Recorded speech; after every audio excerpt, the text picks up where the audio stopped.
अगर काम करना है तो पैसे की ज़रूरत रहेगी। पैसे के बिना काम नहीं होता। कोई भी काम करना हो, छोटा काम करना हो, बड़ा काम करना हो, उसके लिए पैसे की ज़रूरत रहेगी। तो पैसा कहाँ से आएगा? तो जैसे जैसे लोगों में इस बात का एहसास होने लगा कि पैसे की आवश्यकता है, और अगर पैसा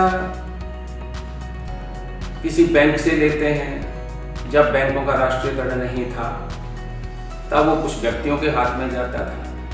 शाहूकार से लेते हैं तो एक शाहूकार के हाथ में जाता है, उसका जो लाभ आता है वो उसके हाथ में जाता है। कोऑपरेटिव मूवमेंट में जो प्रॉफिट है, अगर ब्याज लेते हैं तो उसका जो लाभ मिलता है, उसका जो प्रॉफिट आता है, वो किसी एक इंडिविजुअल के हाथ में नहीं जाता। या तो सभी मेंबर्स को मिलता है, उसका डिविडेंड मिलता है, या फिर उसी बैंक की बहबूदी के लिए उसको खर्च किया जाता है। तो बेग साहब ने अपनी कम्युनिटी में इस बात की कोशिश की, ये बात समझाने की कि अगर काम करना है तो पैसा चाहिए।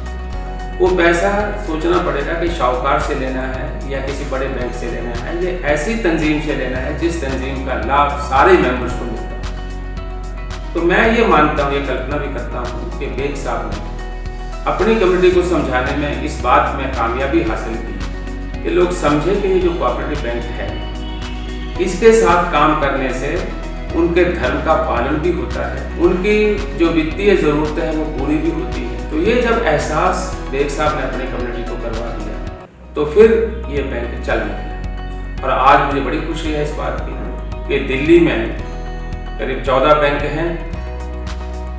कई बैंकों में कई तरह की प्रॉब्लम्स आ रही हैं, कई बैंक बहुत ठीक काम कर रहे हैं। जामिया कोऑपरेटिव बैंक उसमें से एक है जो बहुत अच्छा काम कर रहा है। और मैं व्यक्तिगत तौर पर इस बात को जानता हूँ कि जब भी कभी जामिया कोऑपरेटिव बैंक पर कोई चुनौती आई तो उस चुनौती का इस बैंक ने बड़ी एक ताकत के साथ और बड़ी कुशलता के साथ उसका मुकाबला किया।